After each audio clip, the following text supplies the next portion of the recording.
आमदार डॉक्टर बाबासाहेब देशमुख, तालुका चिटणीस दादाशेठ बाबर, व्यासपीठावर आपले उपस्थित असलेले सगळेच आजी माजी पदाधिकारी, आताच नवनिर्वाचित निवडून आलेले सदस्य, पंचायत समिती आणि झेडपी कार्यकर्ते, बंधूंनो आणि भगिनींनो, आता सुरुवातीला शिवाजीराव कर्मठेंनी सांगितलं आघाडी बाबतीत, त्याच्या खोलात आता मी जास्त जाणार नाही. परंतु गेल्या आठवड्यात सुद्धा आपली ज्यावेळेला रविवारी इथं सभा झाली त्यावेळी सुद्धा आपल्याला काही जणांना माहिती काय घडामोडी घडायला लागले थोडं आपल्या सुद्धा लक्षात आलेलं होतं. आणि त्यानुसार घटना तशा घडत गेल्या. राजकारणात हे आपण सगळीच अनुभव असलेले आपण इथं उपस्थित आहे. नेहमी आपलं शेतकरी कामगार पक्षाचा जन्म चळवळीतून झालेला आहे. स्थापना होतानाच चळवळीतून झालेली आहे आणि चळवळ काय आपल्याला नवीन नाही. ज्यावेळेला आबासाहेब आमदार झाले त्यावेळेला सुद्धा काय पंचायत समिती आपल्या ताब्यात नव्हती. परंतु आमदारकी आल्यानंतर इथं सिनियर आप्पा नाना वगैरे आहेत बघायला, सगळे संगमाप्पा आहेत. आमदारकी आल्यानंतर नंतर अशाच काय घडामोडी होऊन आपल्या ताब्यात पंचायत समिती आहेत. तिथून पुढं आज तागायतपर्यंत ती पंचायत समितीवरती काही काळ एक हाती सत्ता आपली राहिली. नंतरच्या काळामध्ये आघाडीच्या माध्यमातून आपला सभापती राहिला. गेल्या वेळेला तेवढं त्यांना आपण उपसभापती पद देऊ केलेलं होतं. हे असं घडतच असतंय. तर राज्यापासून आपण बघत आलेलं आहे. राज्य लेवललाच घटना अशा घडलेल्या आहेत. काही जिल्ह्यामध्ये घडल्या. आता कालच्या बऱ्याच ठिकाणी सभापती उपसभापती निवडी झाल्या राज्यामध्ये. तिथे अशा घटना घडल्या. निवडून एका संघ हळदी एका संघ लग्न येतं, त्या झालेल्या गोष्टी. त्याच्या बाबतीत इतकं टेन्शन कोणी आणि इतकं चिंताग्रस्त व्हायची काही गरज नाही. मग आपण लढाऊ कार्यकर्ते कसं लढू?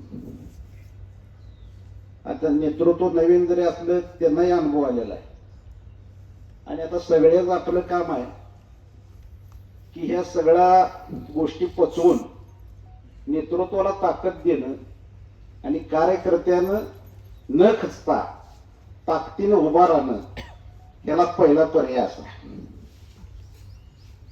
पंचायत समितीवर सभापती झाला मी काही सगळं संपलं असं नाही.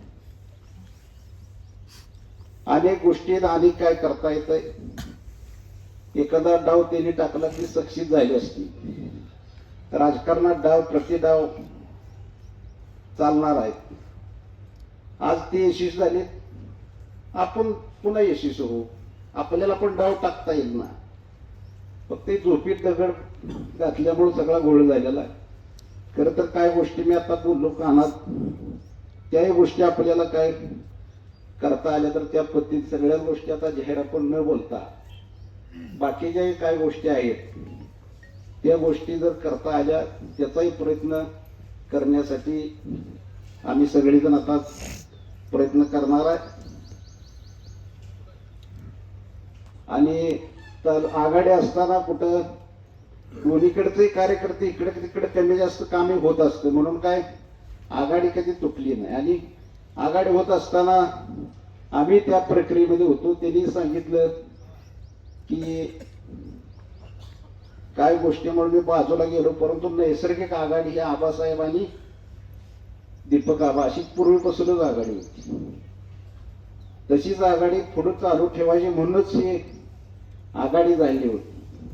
तर शेवटी पक्षप्रवेश त्यांचा राजकीय हा त्यांचा वैयक्तिक विषय आहे. परंतु आघाडी ठेवून सुद्धा त्यांना पक्षीय निर्णय घेता आला असता आणि त्याच्यामुळं ह्या सगळ्या गोष्टी जरी घडल्या असल्या कोणी याचं मनावरती परिणाम न करून घेता सगळ्यांनी जसं आपण ताकदीनं आजपर्यंत काम करत आलो, जशी चळवळ करत आलेलं आहे, भविष्यामध्ये त्याच पद्धतीनं ताकदीनं आपण राहावे, एकत्रित राहावे. एकसंघ राहिल्यानंतर पुढं आपण यशस्वी होणार आहे.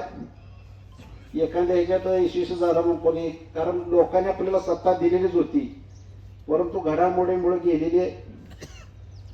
तर मी या ठिकाणी आमदार साहेबांना सुद्धा सांगणार आहे, या सगळ्या कार्यकर्त्यांचा विचार करून जे काय तुम्हाला कोणताही डाव कोणाबरोबर कसंही काय करता येईल त्या पद्धतीनं तुम्हीही करावं.